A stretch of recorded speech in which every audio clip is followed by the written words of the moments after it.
So how many of you enjoy the 50-minute lecture format?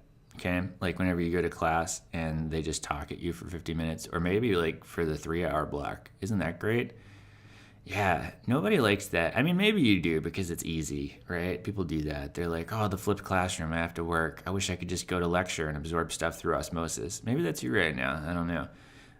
But it's, like all the research shows that this is better. Anyway, what I'm getting at is that most people, like, outside of like academia, don't like to sit and be talked at for a long time. They generally want to participate. And so here are a couple ways that you can engage the audience in your presentation, and they will love you for it. This is a thing that people think, again, they typically think, oh, I have information that I need to share. What's the best way to organize that information, et cetera, et cetera. And then they never stop to think like, man, the audience may want to like do stuff.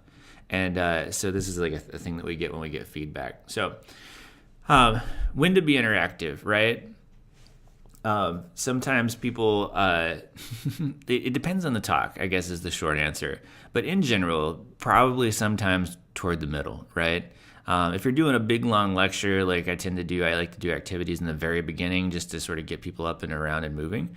But in your talks, when you think about like your informational or your training demo, they first need a little bit of background about where we're going, right? Because they don't have the context of showing up to, a class, like, because you know what you're getting into with the class, right?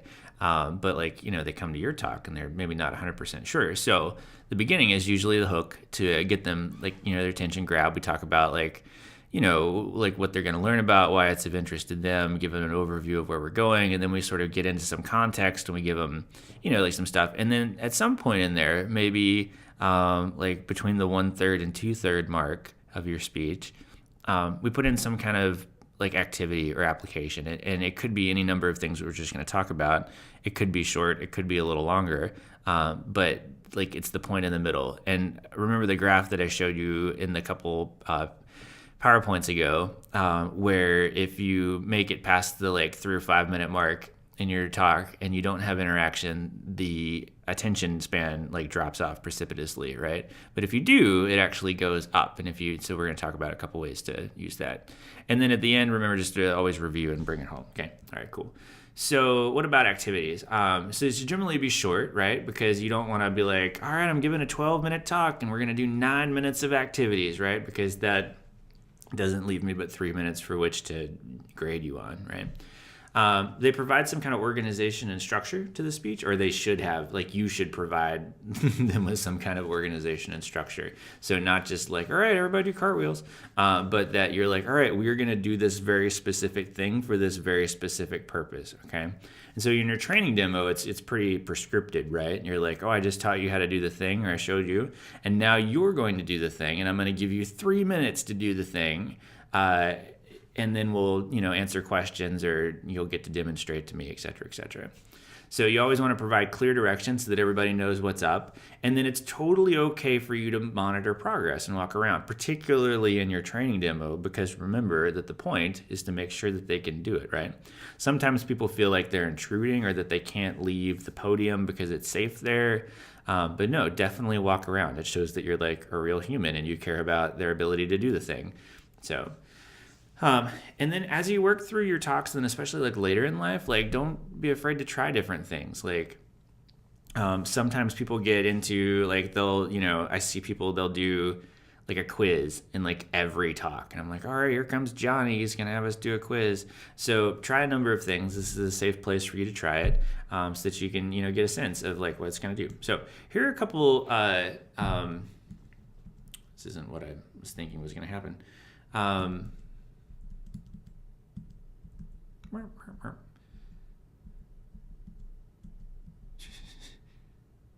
Okay, all right, thanks for coming back with me. Okay, so here are some ways that you can apply, and we'll come back to those other things in a moment. Brainstorming, think pair sharing, a kinesthetic thing, and a send a problem are just simple things, right? And in your training demo, it's much more prescriptive, right? Because you're just going to teach them how to do the thing, and then they do the thing. I probably said that a million times. But in your informational, there's maybe not as like obvious of an activity that you need to do. So here are some things that you can do. In brainstorming, you just put them into smaller or large groups. You have them promote like the generation of idea thinking. So like stress that there's no right or wrong answers, that they shouldn't get stuck and want to validate or vet an idea. They just want to generate as many as possible. So you're promoting quantity, and then you give them a time thing, like give it 2 minutes to come up with as many ideas about X as possible. Okay, so that's a good one, right? And then they can share with their buddy or share with the class, and then we all get to sort of learn from everybody's collective effort. Okay. Think, pair, share is another good one. I tend to do this one a lot at the beginning of talks, but you're free to do it wherever. And I talked about this a little bit ago. Remember, like if you try to call on Johnny and you're like, Johnny, how do you feel about X? And Johnny's like, I don't know. But if you do the think, pair, share, it kind of primes them, right? So you're like, all right, what I'd like for you all, the audiences, do is to think for a moment about some possible ramifications of X, whatever the thing is that I'm talking about. And so you give them, I'd be like, I'll give you 30 seconds or a minute or whatever, and then you time them. You say, okay, now after that time's up, I want you to turn to a buddy, so pair up, and then share like what you came up with, and you give them this minute to talk. And like people love this. They're like, oh my God, I get to share the thing that I learned about, or talked about or thought about. And then when you come back to Johnny, you're like, Johnny, tell us what your group said. Then they're like primed and ready to give you like a response that you can work with and sort of riff off of and use as part of your presentation, okay? And again, you want to walk around and monitor progress and then really give a specific time frame. And sometimes it's good to give, 2-minute warnings or something so that they can bring them in. So the kinesthetic one is like to get people to move. And this is maybe a little more appropriate in the informational, like where you get people up and around. And so an example of this would be just to sort of demonstrate where people are on an issue, right? So I teach about the Strengths Finder workshop, right? And so there are 4 big domains of which your strengths fall into. So sometimes if we got a group of 12, like on a board, for example, and I just want to illustrate like where they lie on the continuum, I'd be like, all right, this corner is the relationship corner, this corner over here is strategic, this corner over here is executive, et cetera, et cetera.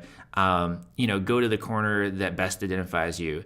And then you get to see that, like 90% of the board is in relational, and that's why everybody gets along, but they never get anything done, right? And so that's sort of a good example. I used to use this at the beginning of the class just as a get acquainted, but I would be like, all right, like the Coke or Pepsi team, like Coke over here, Pepsi over here. Do you enjoy mountains or the beach? Are you for or against this issue? And so you have them get up and around and move to the corner to sort of vote. And then it's kind of neat. So that's just one option. Send a problem is sort of like a constructive game of telephone. So you have to bring note cards. You're used with individuals in a group of 3 or rotated between 3 groups.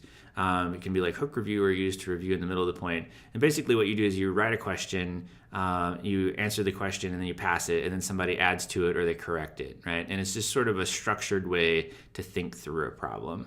It's not my favorite, but anyhow. And then the last one is, I guess that was the last one. So I'm going to go back here. So those are a couple activities that you can do. There's also, quizzes. You can do it can be as informal as discussion, right? And so these are typically used as in the training demo and the informational. When we get into the persuasive, it kind of has its own types of things that you do. Like your persuasive talk is supposed to be like your I have a dream speech, right? And Martin Luther King did not be like, I have a dream, but first we're going to do a get acquainted activity. No. But we'll talk about that when we come to it. So when you think about hooks, and I guess this is the thing that I should have talked about, hooks and attention grabber, some things to kitschy kind of ways to catch people right off the bat. Remember, and these are just gimmicks, remember that the primary thing is to think about what is going to be of the greatest interest or most salience to your audience about your talk. And you start there, not with what you know about most or what is of the greatest interest to you, because it's not about you, but to think more about what is going to be of interest to them. But sometimes as a way to then convey that, you may find a statistic, right? So people, that talk about vegan diets usually start out with 1 out of every 5 people will die of heart disease, or it's probably actually more than that, and that could be your loved one, and then like that's just sort of statistic, and then, like it kind of grabs them right off the bat, and you're like, man, I have loved ones, and I have more than 5 of them. I don't want one of them to die. And then they go into like, why a vegan diet is more heart healthy, etc. Sometimes you can start with a quote, although I find these a little cheesy, but you can pull it off, especially if you attribute it to Abraham Lincoln. So that's the thing. You can start with a personal story. People do this often, and I think it works out really well because people love stories. And so it may be an anecdote of things that happen, right? And so if you're, again you're doing your training demo on,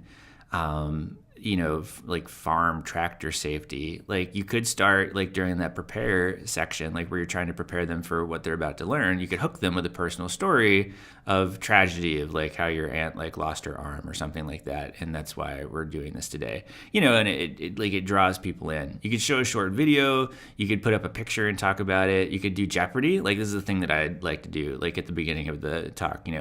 You may start out with, how many of you believe this? Or like, what do you think the answer to this is? And like you have that sort of like call and response with the audience, and it gets them engaged right off the bat. So that's a kind of a couple different ways to hook them. And there's always the true or false, myth or fact, and it's just like a way to structure. So these are things, there's no right way, there's no wrong way, but these are just some ideas for you, et cetera, et cetera. Okay. All right, so we're going to stop there, and we're going to come back and talk about managing anxiety. Good times.